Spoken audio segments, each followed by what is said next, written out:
Hello student, good afternoon, good evening. कैसे हो आप सभी? मैं डिम्पल सैनी आप सभी का स्वागत करती हूँ। तो आ जाइए, आज हम यहाँ पर पढ़ने वाले हैं UP board 12th class Hindi, और इसमें हमारा अभी चल रहा है काव्यखंड।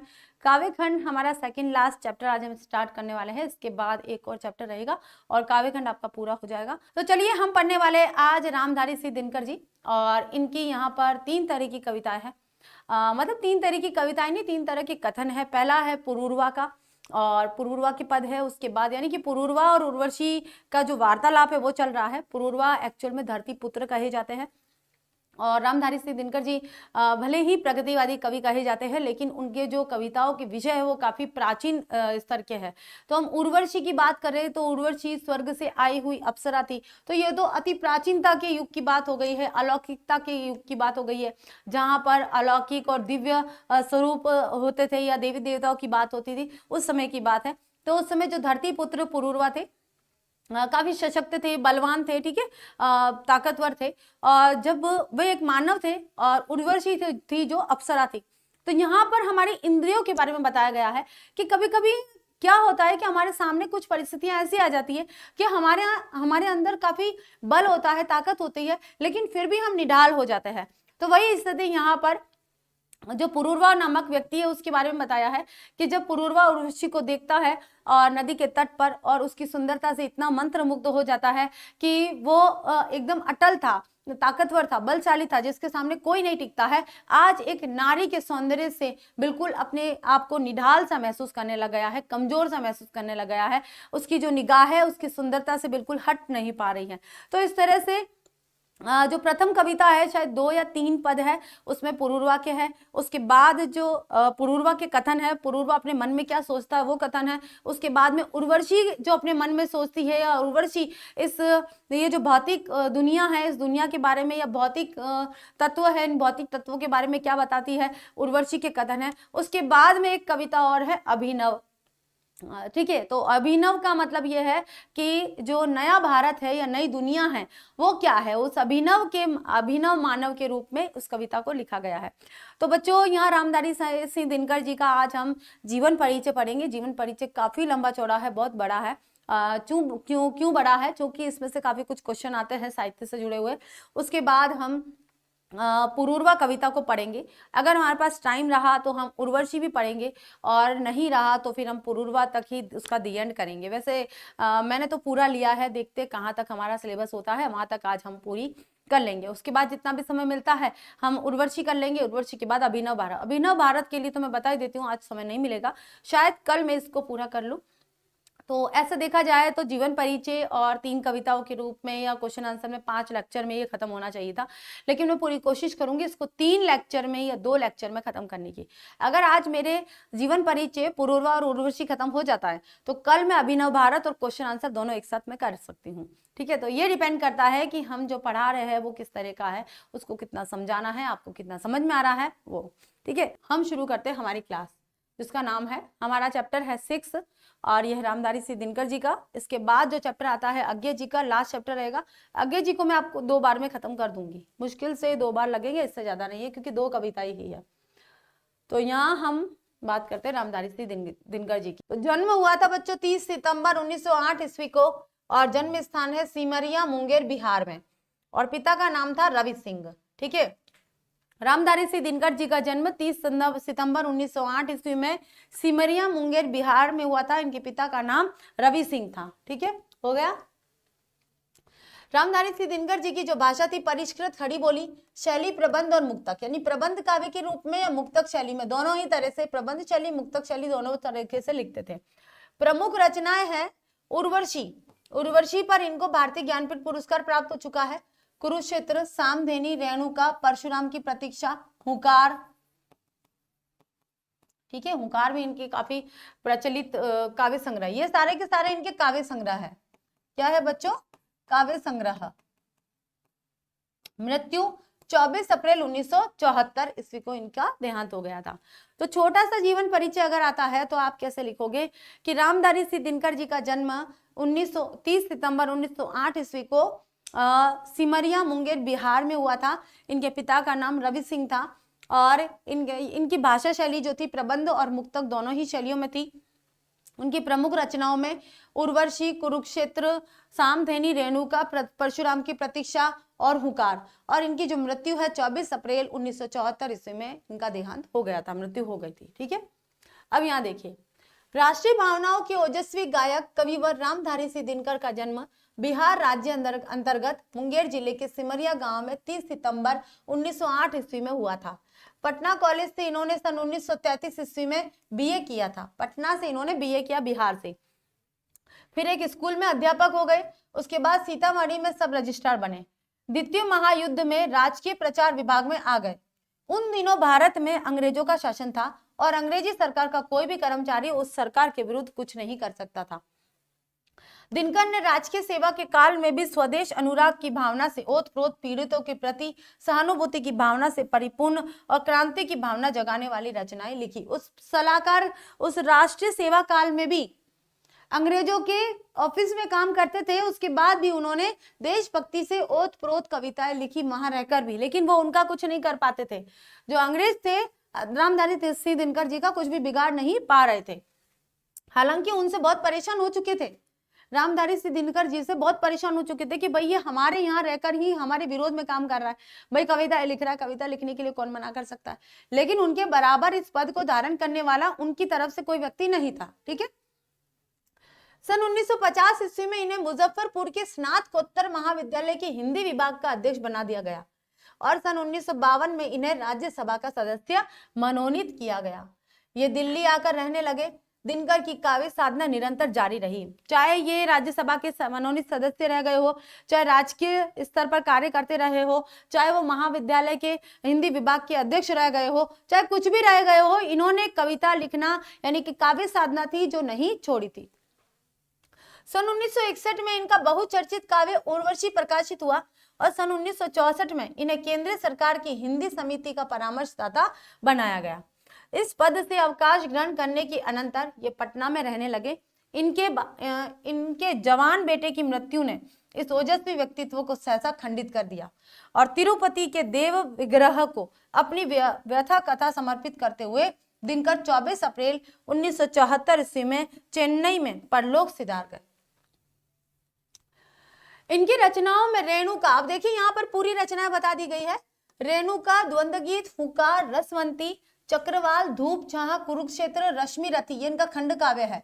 सामधेनी, रश्मि रथी खंड काव्य आपके 12th में है बच्चों, अभी हम 12th पढ़ रहे हैं। और रश्मि रथी खंड काव्य जो है सूर्यपुत्र कर्ण के उपलक्ष्य में है, कर्ण के बारे में बताया गया है। तो ये खंड काव्य रामधारी सिंह दिनकर जी का लिखा गया है, ये यही है, याद रखिएगा। नील कुसुम, सीपी और शंख, उर्वशी, उर्वशी उनका काव्य संग्रह है। ठीक है, परशुराम की प्रतीक्षा, ये एक उनकी लंबी कविता है। ठीक है, और हारे को हरिनाम कविता पुस्तकें है। संस्कृति के 4 अध्याय, ये यहां तक उनका पूरा का पूरा काव्य संग्रह है। यहां लिख लेती हूं, ठीक है, यहां तक काव्य संग्रह सारा काव्य संकलन है। संस्कृति के 4 अध्याय, अर्धनारीश्वर, रेती के फूल, उजली आग आदि इनकी गद्य पुस्तकें प्रमुख है। तो मुख्य रूप से उन्होंने क्या लिखा है भाई, काव्य लिखा है, गद्य भी लिखा है, गद्य में उन्होंने निबंध लिखे हैं। संस्कृति के 4 अध्याय के लिए उनको साहित्य अकादमी पुरस्कार प्राप्त हुआ है। और उर्वशी के लिए, उर्वशी कहाँ गई भाई, उनको भारतीय ज्ञानपीठ पुरस्कार प्राप्त हुआ है। याद रखिएगा, उर्वशी के लिए उनको भारतीय ज्ञानपीठ पुरस्कार और संस्कृति के 4 अध्याय के लिए उनको साहित्य अकादमी पुरस्कार प्राप्त हुआ था। इनका गद्य भी उच्च कोटि का तथा प्रांजल है। राष्ट्र कवि के रूप में प्रसिद्धि इन्हें रेणुका से प्राप्त हुई थी और उर्वशी महाकाव्य पर इन्हें 1 लाख रुपए का ज्ञानपीठ पुरस्कार भी प्रदान किया गया था। ठीक है, दिनकर प्रारंभ से ही लोक के प्रति निष्ठावान है। लोक यानी जन, जन यानी मनुष्य यानी समाज, सामाजिक उत्तरदायित्व के प्रति सजग और जन साधारण के प्रति समर्पित कवि रहे हैं। तभी तो इन्होंने छायावादी कवियों की भांति काव्य रचना न करके, छायावादी कवियों ने क्या करा था, प्रकृति सौंदर्य, विरह वेदना को, परमात्मा का मिलन था, ये था उनका छायावादी कवियों की जो प्रवृत्तियां थी वो ये थी। उन्होंने सीधा छायावादी काल के जरूर थे ये, लेकिन छायावादी कवियों की भांति उन्होंने काव्य रचना नहीं करी। उन्होंने बिल्कुल अलग हटकर काव्य रचना करी थी, जिसके अंदर उन्होंने देशभक्ति की भावना से ओतप्रोत काव्य को स्थान दिया था। तभी तो इन्होंने छायावादी कवियों की भांति काव्य रचना न करके रेणुका का आलोक छिटकाया। फिर रसवंती के प्रणयी गायक के रूप में इनका कुसुम कोमल व्यक्तित्व प्रकट हुआ। लेकिन देश की विषम परिस्थितियों की पुकार ने कवि को भावुकता, कल्पना और स्वप्न के रंगीन लोक से खींचकर उबड़ खाबड़ धरती पर लाकर खड़ा कर दिया और शोषण की चक्की में पिसते हुए जनसाधारण और उनके भूखे बच्चों का प्रबल समर्थक बना दिया। फिर देश के मुक्तिराग के ओजस्वी गायक के रूप में इनका व्यक्तित्व निखर उठा। तो ये कहानी कैसी लगी बच्चों? बहुत अच्छी तरह से समझाने का प्रयास करा है, कुछ कठिन नहीं है। एक या दो बार अभी आपने पढ़ा या मुझसे सुना, एक बार जब खुद पढ़ लोगे ना तो और आत्मसात कर लोगे कि इनके काव्य की क्या विशेषता है, इनकी शैली क्या है। दिनकर के विद्रोहशील व्यक्तित्व को अपने देश के पौराणिक आख्यानों में जो असंगतियां दिखाई दी, उन्हें मिटाने के लिए इन्होंने कुरुक्षेत्र, रश्मि रथी जैसे कथा काव्यों की रचना की। पहली रचना कुरुक्षेत्र तो वस्तुतः कथा काव्य नहीं वरन विचार काव्य है, क्योंकि उसमें हिंसा और अहिंसा की विचारधारा का द्वंद्व प्रदर्शित किया गया है। रश्मि रथी में सूत पुत्र के रूप में प्रसिद्ध वीर कर्ण का आख्यान है। जागृत पुरुषार्थ के कवि दिनकर शांति प्रियता और अहिंसा की आड़ में फैलने वाली निर्वार्यता और अकर्मण्यता को व्यक्ति और राष्ट्र दोनों के लिए घातक मानते हैं। इनके व्यक्तित्व का यही प्रखर स्वरूप चीनी आक्रमण के समय प्रज्वलित हो उठा था। उन्होंने देशवासियों को ललकारते हुए परशुराम की प्रतीक्षा शीर्षक रचना उपस्थित की थी। दिनकर की काव्य प्रतिभा का चरमोत्कर्ष उनके नाटकीय कथा काव्य उर्वशी में, नाटकीय कथा काव्य जो हम पढ़ने वाले हैं उर्वशी उसके अंदर है। अब ये नाटकीय कथा काव्य क्यों कहा गया है? क्योंकि ये संवादात्मक तौर पर है। जैसे मैंने आपको बोला कि पहली कविता आपकी जो पुरूरवा है, इसमें पुरूरवा का संबोधन है, उसके बाद पुरूरवा के किए गए प्रश्नों का उत्तर उर्वशी ने दिया है, तो नाटकीयतापन है, लेकिन कैसे है? काव्य के रूप में है। ठीक है, इनका इस रचना का कथा प्रसंग तो कालिदास के नाटक विक्रमोर्वशीय से लिया गया है, लेकिन उसका प्रस्तुतिकरण आधुनिक बोधनों से अनुप्रमाणित है, बिल्कुल अलग तरीके से है। कालिदास से इंस्पायर जरूर हुए थे, लेकिन कालिदास की तरह ही उन्होंने काम नहीं किया, थोड़ा सा उससे हटके काम किया है। पुरूरवा का स्नेह निवेदन मुक्त छंद के संविधान में आज उन्मुक्त चेतना को बड़े सशक्त रूप से उपस्थित करता है। उर्वशी ने जो उत्तर दिया वह यद्यपि भावना की भाषा में है, तथापि उसमें आज की जागरूकता बुद्धि की नारी का स्वरूप स्वर मुखर है। दिनकर ने अपनी रचनाओं में अपनी विद्रोहशील मनोवृत्ति और सौंदर्य चेतना को वाणी देने के अतिरिक्त कुछ अन्य प्रवृत्तियों को भी अभिव्यक्ति प्रदान की। इनके नीम के पत्ते संकलन में आज के राजनेताओं पर बड़े तीखे व्यंग किए गए हैं। आत्मा की आंखें में अंग्रेजी की कुछ नई प्रयोगशील कविता के अनुवाद है। इस प्रयास के अंतर्गत दिनकर जी ने स्वयं भी इस दिशा में कुछ प्रयोग किए। व्यक्तिगत एवं पारिवारिक जीवन की समस्याओं तथा आपदाओं के कारण एवं दुर्दैव के कठोरतम आघात, यानी कि जो ईश्वर द्वारा दिया गया कठोरतम आघात, युवा पुत्र की मृत्यु के कारण इनका ओजस्वी, वर्चस्वी, मनस्वी व्यक्तित्व छोटी छोटी अतुकांतक रचनाओं में टूट कर पिघल कर बह निकला। पुत्र वियोग में फिर वे कविता लिखने लग गए। उनका एकमात्र पुत्र जो असामयिक मृत्यु को प्राप्त हो चुका था, उसके वियोग में, क्योंकि पूर्ण रूप से पिता टूट जाता है, अपने सामने अपने पुत्र की मृत्यु देख रहा है, तो क्या रहेगा उसके अंदर? जो ताकत थी वो उसका परिवार था। कवि का परिवार होता है, कवि का परिवार भी कभी कभी उसकी ताकत बन जाता है। और ऐसे जयशंकर प्रसाद की बात करते तो जयशंकर प्रसाद का परिवार भी नहीं था, तो वे असामयिक मृत्यु को प्राप्त हो गए थे, बहुत जल्दी उनकी मृत्यु आ गई थी। तो ये जो परिवार है वो हमें एक तरह की ऊर्जा देता है, स्फूर्ति देता है, प्राण तत्व देता है। तो रामधारी से दिनकर जी काफी अच्छे तरह से चल रहे थे, अपनी जो जीवन गाथा थी उसको गा रहे थे और देशभक्तों में देशभक्ति की धारा को ओजस्वी रूप से बाहर आए थे। लेकिन पुत्र की मृत्यु के बाद में इनका ये जो चलन था वो थोड़ा सा धीमा पड़ गया। फिर छुटपुट छोटी छोटी कविताओं ने उसका रूप ले लिया। इनका अंतिम काव्य हारे को हरिनाम ऐसी ही करुण, निराश और दीन आतुर आत्मा की विनय पत्रिका कही जा सकती है। इनके काव्य में सभी रसों का समावेश है, पर वीर रस की प्रधानता है, चित्रण भावपूर्ण, और ये हो गई हमारी भाषा शैली।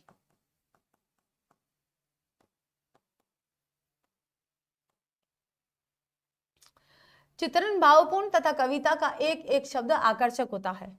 इनकी रचनाएं खड़ी बोली में है। भाषा में संस्कृत के तत्सम शब्दों के साथ उर्दू, फारसी के प्रचलित शब्दों का भी प्रयोग मिलता है। इन्होंने अधिकतर आधुनिक छंदों का प्रयोग किया है।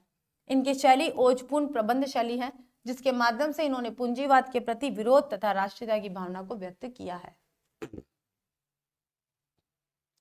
तो ये है पूरा हमारा जीवन परिचय यहाँ तक। तो आपको इतना सारा नहीं लिखना है, सीधा सीधा क्या लिखना है, रामधारी सिंह दिनकर का जन्म 30 सितंबर 1908 ईस्वी को सिमरिया मुंगेर बिहार में हुआ था। इनके पिता का नाम रवि सिंह था। और फिर लिखना है इनकी प्रमुख रचनाएं।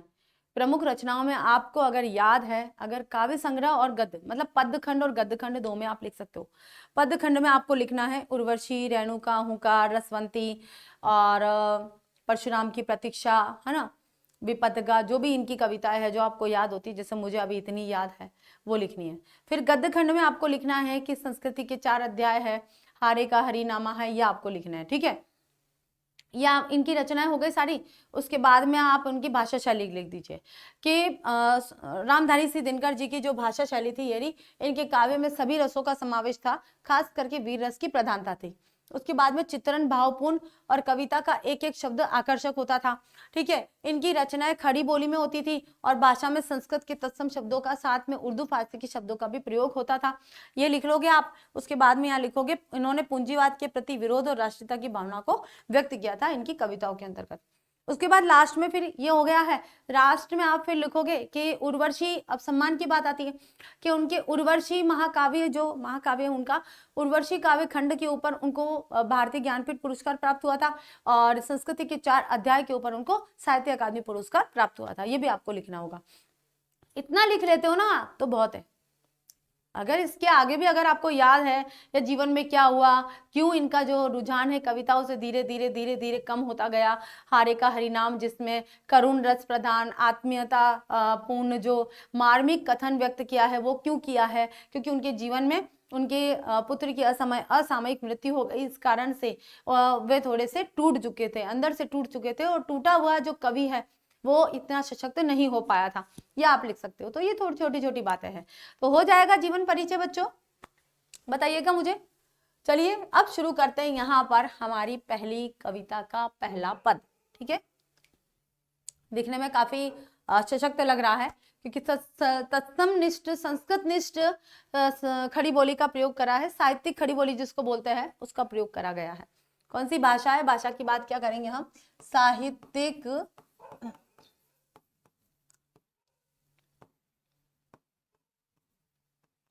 खड़ी बोली।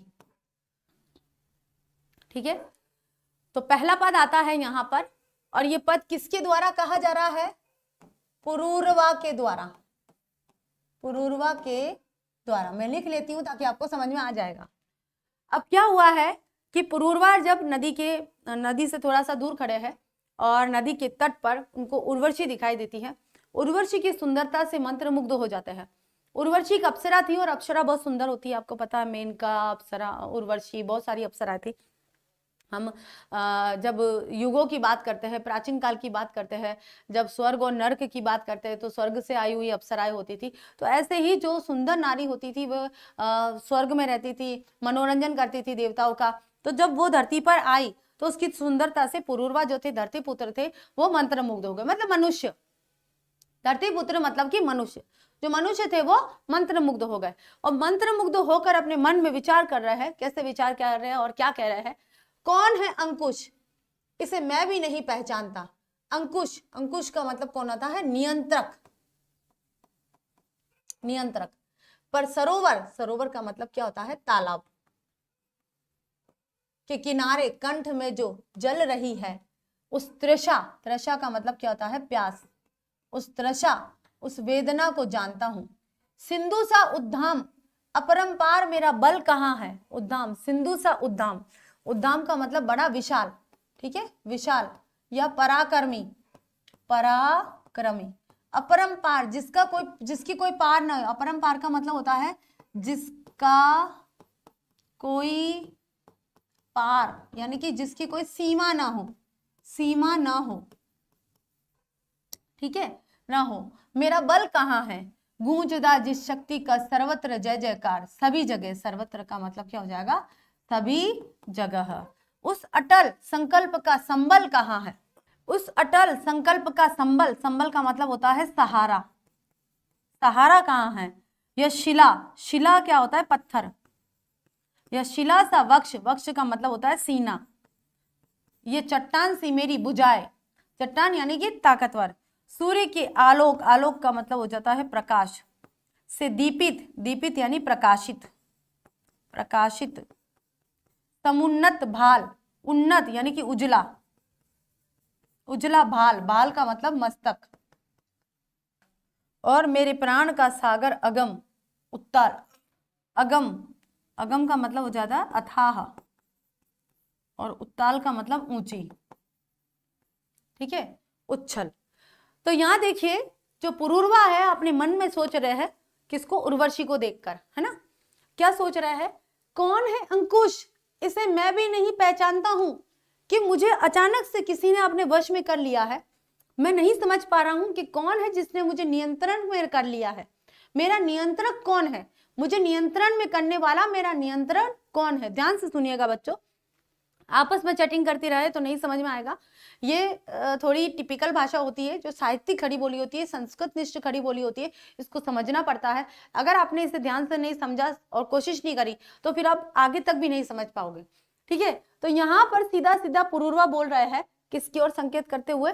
उर्वशी की ओर संकेत करते हुए, क्योंकि उनको पता एक है कोई व्यक्ति जिसकी वजह से मैं यहाँ पर निडार हो गया हूँ, थोड़ा सा शिथिल हो गया हूँ, थोड़ा सा कमजोर हो गया हूँ। तो कौन है अंकुश? इसे मैं भी नहीं पहचानता, पर सरोवर के किनारे कंठ में जो जल रही है।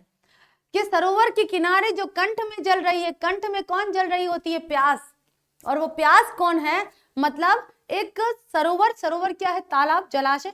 जलाशय के किनारे पर एक सुंदर स्त्री को, सुंदर नारी को देखकर पुरूरवा जो है वो कौन कह रहे हैं कि कौन है जिसने मुझे बिल्कुल नियंत्रण में कर लिया है, मुझे अपने कंट्रोल में कर लिया है। उस तृषा, उस वेदना को जानता हूं, उस तृषा, उस प्यास को और उस पीड़ा को मैं जानता हूं जो मेरे कंठ में महसूस हो रही है। मेरी पीड़ा मेरे शरीर को तृप्त नहीं कर सकती है, उस वेदना को भी मैं पहचानता हूं। सिंधु सा उद्दाम अपरंपार, मेरा बल कहाँ है? कि सिंधु सागर के जैसा बड़ा विशाल ताकतवर मेरा जो बल था वो कहाँ चला गया? मैं बलशाली था, अपने अंदर ताकत महसूस करता था, बल को महसूस करता था, अनुभव करता था, वो बल मेरा अब कहाँ चला गया? गूंजता जिस शक्ति का सर्वत्र जय जयकार, और इस जिस शक्ति का मैं इतना शक्तिशाली था कि चारों तरफ जिसकी जय जयकार गूंजती थी, वह ताकत मुझे अब अंदर से, अंदरूनी ताकत महसूस नहीं हो रही है। मैं अचानक से शारीरिक तौर पर शिथिल होता जा रहा हूँ, कमजोर होता जा रहा हूँ। तो ये क्या है? कौन सी चीज है जो मुझे नियंत्रण में कर रही है? उस अटल संकल्प का संबल कहाँ है? कि उस अटल, अटल का मतलब यह है कि जो एक सहारा था, अटल संकल्प के मुझे इस धरती पर अपना मतलब अपनी जय जयकार करवानी है, या इस धरती को सुरक्षित रखना है, इस धरती के प्रति मेरे कुछ दायित्व है, क्योंकि वे धरती पुत्र थे, कुछ दायित्व है उनको पूरा करना है। तो वे मेरा जो सहारा थे, जो जीवन जीने के लक्ष्य थे मेरे, वो अब कहाँ पर है? मेरा वो संबल कहाँ है? पर यह शिला सा वक्ष, ये चट्टान सी मेरी भुजाएं, पत्थर, बड़ा पत्थर के जैसा मेरा वक्ष स्थल था, मेरा सीना पत्थर के जैसा विशाल था, बड़ा था, और भुजाएं जो थी मेरी चट्टान की जैसी मजबूत थी। सूर्य के आलोक से दीपित समुन्नत भाल, और सूर्य जिस प्रकार से चमकता रहता है, ऐसे ही सूर्य की भांति तेज मेरे मस्तक पर चमकता रहता था, प्रकाशित होता रहता था। मेरे प्राण का सागर अगम उत्ताल उच्छल है। मेरे प्राण का जो सागर था मेरा, जिससे मैं जीवित रहता था, वो सागर कैसा है? अथाह है, ऊंचा है, और उसकी लहरें भी ऊंची ऊंची है, गहरी गहरी ऊंची ऊंची लहरें उसकी उठती सी नजर आती है। वो अब सारी जो ताकत की चीजें थी, या ताकतवर था, या प्रकाशित आलोक, प्रकाशित मेरा जो मस्तक था, या मेरी भुजाएं जो चट्टान की भांति मजबूत थी, और पत्थर की जैसा मेरा हृदय था, वो सब कहाँ चला गया?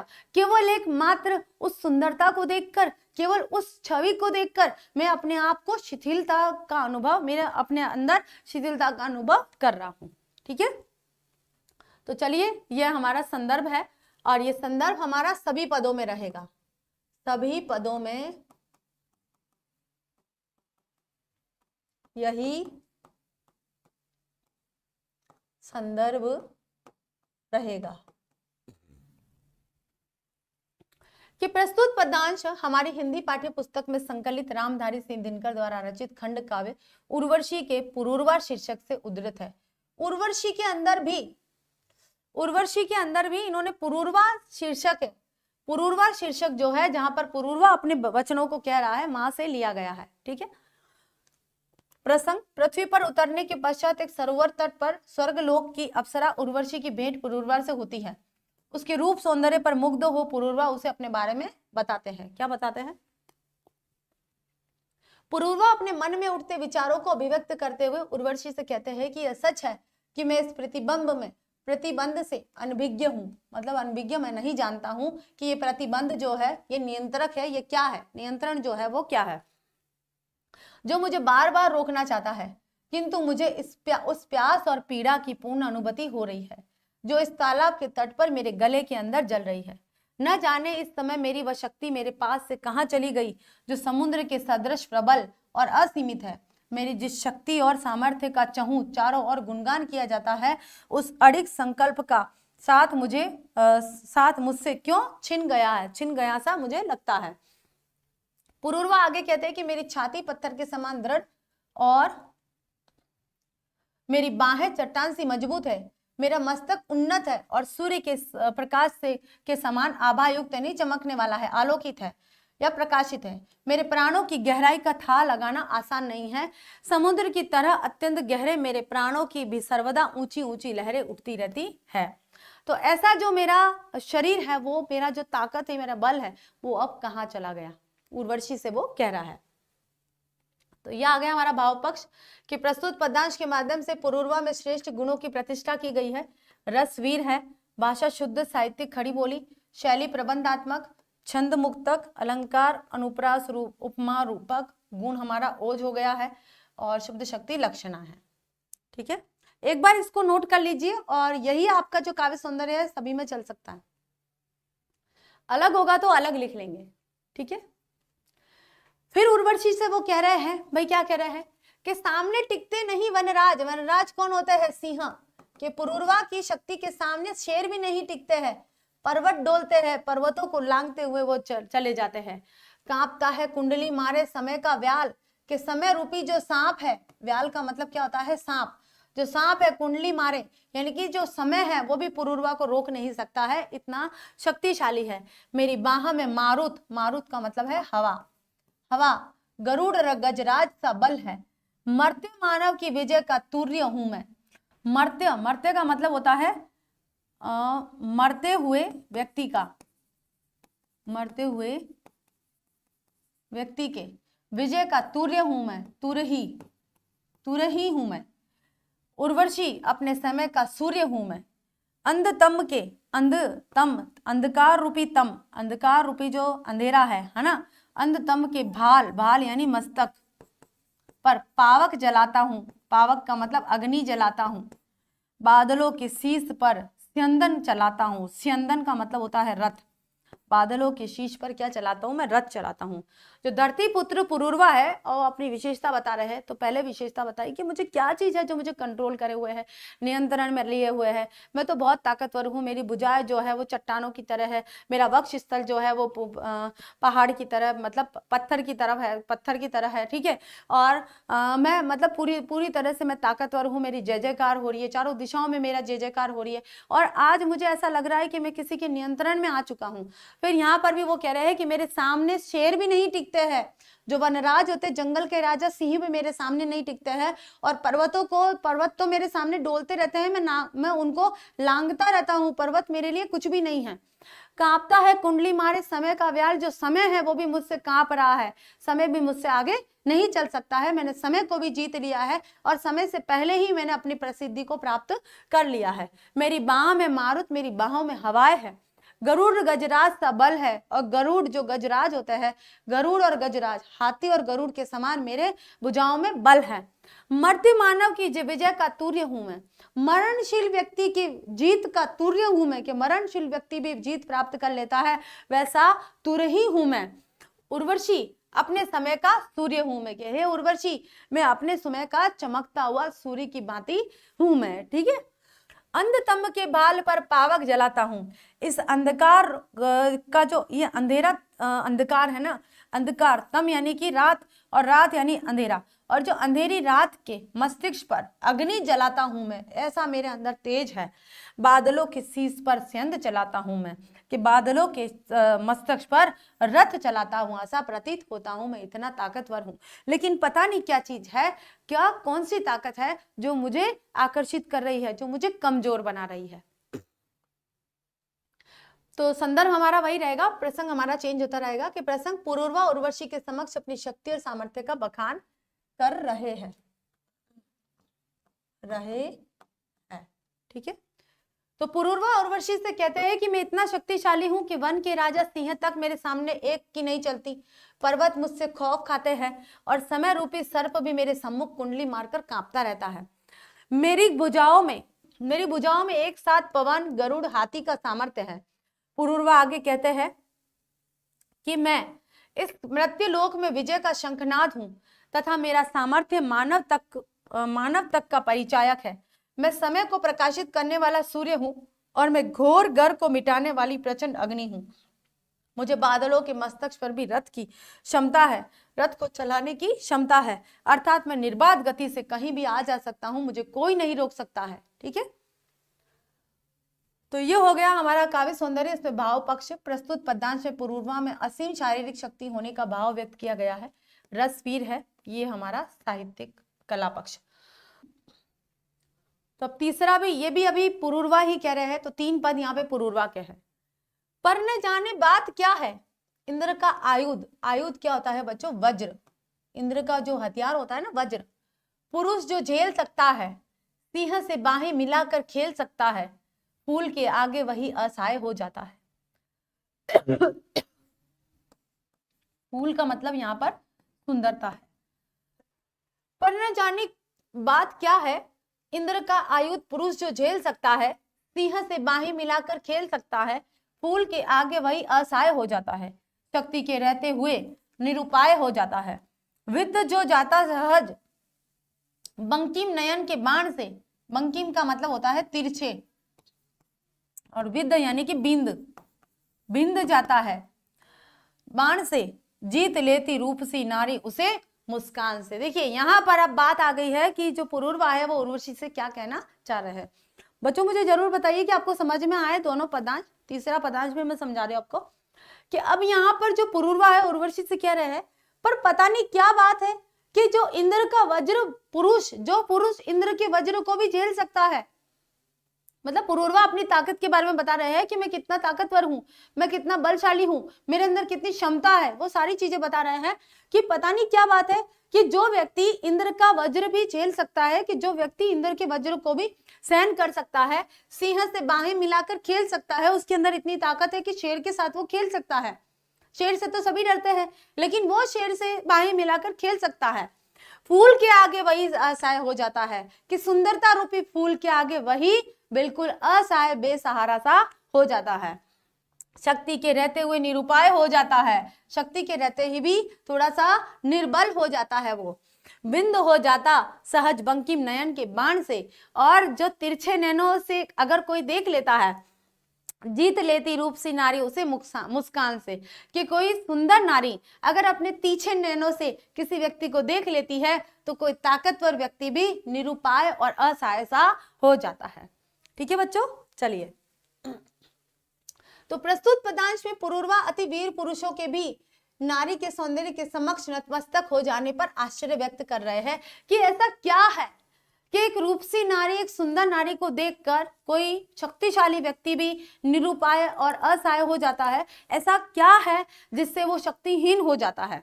ठीक है, तो पुरूरवा अपनी वीरता का बखान कर उर्वशी से कहते हैं कि वे अब तक इस रहस्य का पता नहीं लगा सके कि जो महावीर रणभूमि में इंद्र के वज्र का सामना करने से पीछे नहीं हटते हैं, जिसमें शेर के साथ बाहें मिलाकर खेलने का सामर्थ्य हो, अर्थात जो इंद्र और शेर को भी परास्त करने में सक्षम हो, वो फूल सी कोमल नारी के समक्ष स्वयं को विवश क्यों पाता है। अपार शक्ति का स्वामी रहते हुए भी वह नारी के सम्मुख असहाय क्यों हो जाता है। संपूर्ण जगत को अपनी वीरता से मुग्ध कर देने वाले वीर पुरुष का सुंदर स्त्री के नेत्र रूपी बाणों से सहज ही घायल हो जाना सचमुच आश्चर्य की बात है। सुंदरी की जरा सी मुस्कान पर पुरुषों का मुग्ध हो जाना और अपना सर्वस्व हार जाना विस्मय नहीं तो और क्या है, यह आश्चर्य नहीं तो क्या है कि इस संसार में जो व्यक्ति सशक्त है, बलशाली है, ताकतवर है और अचानक से कोई सुंदर स्त्री को देख लेता है और उसकी सारी जो ताकत है वो निडाल सी हो जाती है, तो ऐसा क्या है? इस आश्चर्य का प्रश्न वे उर्वशी से पूछ रहे हैं। अब उर्वशी उत्तर देगी बच्चों, अब उर्वशी उसका प्रति उत्तर देगी और उर्वशी बताएगी कि तुम्हारे प्रश्नों का उत्तर क्या है, कि पुरूरवा के मन मस्तिष्क में जिस प्रकार के प्रश्न उठ रहे हैं उन प्रश्नों का उत्तर उर्वशी देगी। तो ये एक तरह के विक्रमोर्वशीय की तरह एक संवादात्मक मतलब नाटकीय रूपांतरण किया गया है। तो पहला संवाद जो था पुरूरवा के द्वारा किया गया, 3 पदों में हमने पुरूरवा की बातों को पढ़ा है। अब हम पढ़ेंगे अगले पद में उर्वशी के कथनों को, ठीक है। तो ये हमारा काव्य सौंदर्य है भाव पक्ष, या नारी के सौंदर्य के समक्ष पुरुष के विवश होने का भाव व्यक्त किया गया है। वीर रस और श्रृंगार रस, जब नारी की बात आ जाती है तो श्रृंगार रस और जो गुण होता है वो माधुर्य आ जाता है, और वीर रस के साथ में ओज गुण आता है, ठीक है। तो भाषा शुद्ध, साहित्यिक, खड़ी बोली, शैली प्रबंधात्मक, मुक्तक छंद है, अलंकार में अनुप्रास, रूपक, विरोधाभास आ गया है, और गुण हमारा ओज, माधुर्य, शब्द शक्ति, लक्षणा, ठीक है। चलिए अब यहां पर आता है उर्वशी के कथन। उर्वशी के कथन, पहले पुरूरवा का कथन था और अब उर्वशी का कथन हो गया है। पर क्या बोलूं क्या कहूं, भ्रांति या देह भाव, मैं देह भाव यानी शरीर, शारीरिक भाव, शरीर का भाव, भ्रांति यानी भ्रम, शरीर का भाव, मैं मनोदेश की वायु, व्यग्र व्याकुल चंचल, अवचेतन प्राण की प्रभा, चेतना के जल में, मैं रूप रंग रस गंध पूर्ण साकार कमल, मैं नहीं सिंधु की सुता, सुता का मतलब पुत्री, तलातल अतल वितल पाताल छोड़, नील समुद्र को फोड़, शुभ्र जलबल, फेना शंकु मैं प्रदीप्त, नाचती उर्मियों के सिर पर, मैं नहीं महातल से निकली।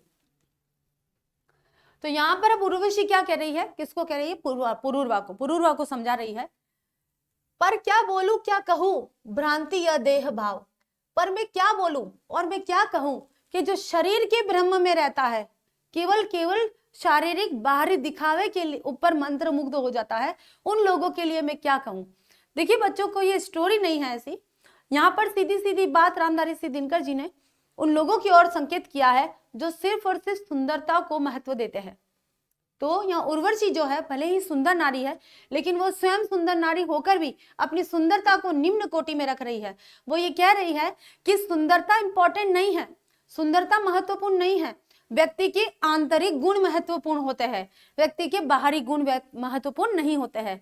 व्यक्ति की बाहरी सुंदरता महत्वपूर्ण नहीं होती है, व्यक्ति की आंतरिक सुंदरता होती है कि वह कितना सत्यवादी है, कितना नर्म दिल है, कितना करुणा है उसके अंदर, कितना मधुर बोलता है, और कितना मतलब कितनी अच्छाई है, कुल मिला के सत्य कितना है उसके अंदर, ये डिपेंड करता है, और न कि ये कि वो सुंदर कितना है। सुंदरता, बाहरी सुंदरता को उर्वशी ने पूर्ण रूप से निकाला है और आंतरिक सुंदरता को उसने समर्थन किया है। तो वही बात यहाँ पर बताई जा रही है कि पर क्या बोलूं क्या कहूं मैं, ये जो ब्रह्म है केवल शरीर के भाव का, कि लोग सिर्फ शारीरिक सुंदरता को ही भाव दे रहे हैं, उसी को महत्वपूर्ण बता रहे हैं।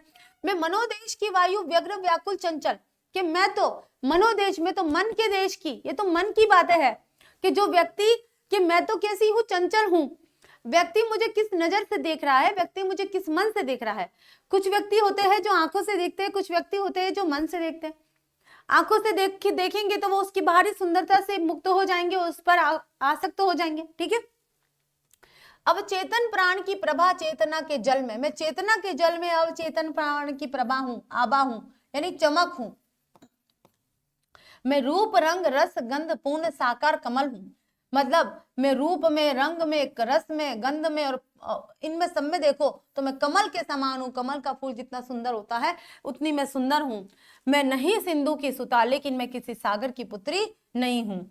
तलातल अतल वितल पाताल छोड़, मैं तलातल, मैं पाताल को छोड़कर ऊपर आ चुकी हूँ, मतलब सत्य को प्रकाशित करने के लिए यहाँ पर उर्वशी प्रकट हुई है। नील समुद्र को फोड़ शुभ्र, जलबर फेना शंकु में प्रदीप्त। फेना शंकु कैसे होते हैं बच्चों? जैसे झाग नहीं होते, झाग, इसको बोलेंगे झाग, ठीक है। झाग में प्रकाशित, प्रदीप्त यानी कि प्रकाशित। नाचती उर्मियों के सिर पर, उर्मिया मतलब लहरें। मैं नहीं महातल से निकली, मैं कोई महातल से या किसी ऐसे स्थान से नहीं आई हूं जो मैं बहुत महत्वपूर्ण हूं। मैं एक साधारण नारी हूं, और साधारण नारी के मन को देखना चाहिए, किसी भी व्यक्ति के मन को देखना चाहिए, उसकी बाहरी सुंदरता को देखकर आकर्षित नहीं होना चाहिए, ठीक है। तो चलो करते हैं, इसका संदर्भ अलग होगा। प्रस्तुत पदांश हमारी हिंदी पाठ्य पुस्तक में संकलित रामधारी सिंह दिनकर द्वारा रचित उर्वशी शीर्षक महाकाव्य की उर्वशी खंड से उद्धृत है। तो प्रसंग इसका, प्रस्तुत गद्यांश में सरोवर तट पर पुरूरवा का परिचय पाकर उर्वशी भी उसे अपने विषय में बताती है कि मैं कौन हूं। प्रस्तुत पदांश में उर्वशी पुरूरवा के प्रणय निवेदन का उत्तर देने के पश्चात अपना परिचय देते हुए कहती है। अब क्या होता है बच्चों, देखिए पूरा व्याख्यान तो आपकी बुक में नहीं दिया गया है। पुरूरवा के कथनों के बाद में पुरूरवा जो है उर्वशी के समक्ष प्रणय निवेदन करता है। प्रणय निवेदन का मतलब होता है प्रेम का निवेदन करता है, जिसको आजकल बोलते हैं क्या भाई, प्रेम प्रस्तुत कर दिया, प्रेम का प्रस्तुतिकरण कर देता है। उसके बाद जो उर्वशी है उसे समझाती है कि तुम मेरी बाहरी काया के ऊपर मंत्रमुग्ध मत हो। किसी भी व्यक्ति को किसी भी व्यक्ति की बाहरी काया के ऊपर मंत्रमुग्ध नहीं होना चाहिए। वो समझाती है कि हे राजन, मैं अपनी बात स्वयं तुमसे कैसे कहूं और क्या कहूं, कैसे और क्या कहूं। भावों के आवेश में आकर उन सभी मन की बातों और भावों को व्यक्त कर पाना असंभव है। यानी केवल भावनाओं में बहकर किसी बातों को कहना सही नहीं है, और भावावेश में आकर मैं सारी बातें नहीं कह पा रही हूं, यह असंभव है। शारीरिक बाह्य सौंदर्य दिखावा, छलावा और छल मात्र है। क्या है? शारीरिक जो बाहरी सौंदर्य होता है वो केवल और केवल दिखावा होता है, छलावा होता है और छल मात्र होता है, कपट होता है। वास्तव में देखा जाए तो इसे उन्माद और पागलपन ही कहा जा सकता है। उर्वशी आगे कहती है कि मैं तो वास्तव में ही काल्पनिक तथा मानसिक देश की उत्कंठा हूं, मैं मनोदेश से आई हूं। ये तो मन की कल्पना है कि स्त्री इतनी सुंदर होती है ना, ये मन की कल्पना है और काल्पनिक है। ये उत्कंठा और बेचैनी से भरी पूरी वायु के समान हूं। कैसी है? बेचैनी, मतलब ऐसा बोल दो कि भाई एक लड़की आई है तो लड़की के बारे में अलग अलग, जैसे देखिए बच्चों आप उस एज में हो कि अब ये वाली चीज आप समझ सकते हो कि एक नारी का नाम लेना ही, जिसको आपने देखा नहीं है लेकिन आप उसके मतलब उसके लिए अपने मन के अंदर कुछ विचार प्रस्तुत कर सकते हो, कुछ विचार बना सकते हो, और वो विचार इस प्रकार हो सकते हैं कि आप सोच सकते हो कि बहुत सुंदर होगी, और ये हमारी क्लास में नई क्लासमेट आई है वो सुंदर होगी, या ऐसा होगा या वैसा होगा। बहुत अलग अलग विचार आप उसमें प्रस्तुत कर सकते हो, आप अपने आप में सोच सकते हो। लेकिन ऐसा नहीं होता है। अगर वो सुंदर भी है तो वो केवल और केवल बाहरी दिखावा है। आपको व्यक्तित्व की पहचान करना आना चाहिए। व्यक्तित्व कैसा है, उसकी पर्सनैलिटी कैसी है, उसका मन कैसा है, वो किस तरह के विचार रखती है, किस तरह का व्यवहार करती है। न मात्र कि न ये सोचना चाहिए कि वो सुंदर कितनी है। सुंदरता पर आसक्त कभी नहीं होना चाहिए। मैं अवचेतन मन का प्रकाश हूं, और चेतना, अवचेतन मन वो होता है जो चेतन मन नहीं है। वो केवल मतलब थोड़ी सी खुशी मिली उसमें खुश हो गया, ऐसा नहीं। हमें थोड़ा सा कॉन्शियस होना चाहिए। एक अनकॉन्शियस और कॉन्शियस माइंड होता है। ये है अनकॉन्शियस माइंड, जिसे अवचेतन मन कहते हैं, और कॉन्शियस माइंड जो होता है वो चेतन मन होता है, ठीक है। मैं अवचेतन मन का केवल और केवल प्रकाश हूं, और चेतना के जल में पूर्ण रूप से विकसित होने के साथ रस सुगंध से परिपूर्ण कमल का फूल हूं। मैं समुद्र की पुत्री भी नहीं हूं। मैं पाताल के गर्त को तिरस्कृत करके समुद्र के नीले रंग को छोड़कर प्रकाशमान फेन के बारीक रेशमी वस्त्र धारण करके समुद्र की लहरों के मस्तक पर नाचती तथा उत्साहित होती हुई नहीं निकली हूं। आशय यह है कि उर्वशी स्वयं का परिचय देते हुए पुरूरवा के हृदय में जिज्ञासा उत्पन्न कर देती है, और वो ये सोचने में मजबूर हो जाता है कि अगर वो वहां से नहीं आई है तो फिर कौन है भाई। भाई अप्सराएं तो कैसे आती हैं, या तो समुद्र से निकल कर आती है या आकाश से उतर कर आती है। अगर वो इस तरह से नहीं आई है तो फिर वो कैसे आई है, ठीक है। तो चलिए अब करते हैं यहाँ पर काव्य सौंदर्य। तो भाव पक्ष आ जाए प्रस्तुत पद्यांश द्वारा उर्वशी ने स्वयं के बारे में रहस्य उजागर किया है। रस श्रृंगार आएगा, क्योंकि यहाँ पे सुंदरता की बात की जा रही है, इसलिए श्रृंगार रस इसमें रखा जाएगा, ठीक है।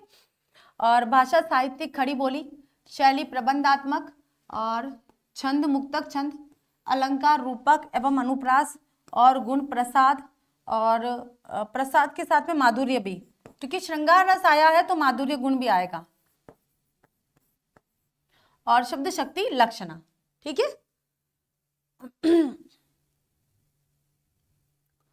तो बच्चों ये था हमारा उर्वशी का पहला पद, और उससे पहले हमने करा है पुरूरवा का, ये तीसरा वाला हो गया है, और ये दूसरा, और ये पहला, ठीक है। ये हमारा हो गया है पहला। तो पुरूरवा के हमने 3 पद कर लिए हैं, उर्वशी का 1 करा है, यूं करके हमने 4 पद अभी तक कर लिए पूरे, ठीक है। ठीक है, तो चलिए बच्चों आज के लिए इतना ही। कल बाकी हम उर्वशी को पूरा करेंगे, साथ में अभिनव जो है आपकी, अभिनव मानव के रूप में जो एक कविता और है, उसको अभिनव मनुष्य जो है उसको भी हम शुरू कर देंगे, देखते वो कब तक खत्म होती है। तो आई थिंक मुझे लग रहा है ऐसा कि हमारे 3 दिन तो लगेंगे ही लगेंगे। कविता भी लंबी चौड़ी है काफ़ी, ये भी बड़ा है, जीवन परिचय भी काफ़ी बड़ा था, क्वेश्चन आंसर सब मिला के हम 3 लेक्चर में इसको खत्म कर देंगे। तो कल तो नहीं हो पाएगा, कोशिश पूरी करूंगी कि कल कर लूँ, लेकिन देखते हैं, ठीक है। Okay, thank you so much बच्चों, फिर मिलते हैं कल।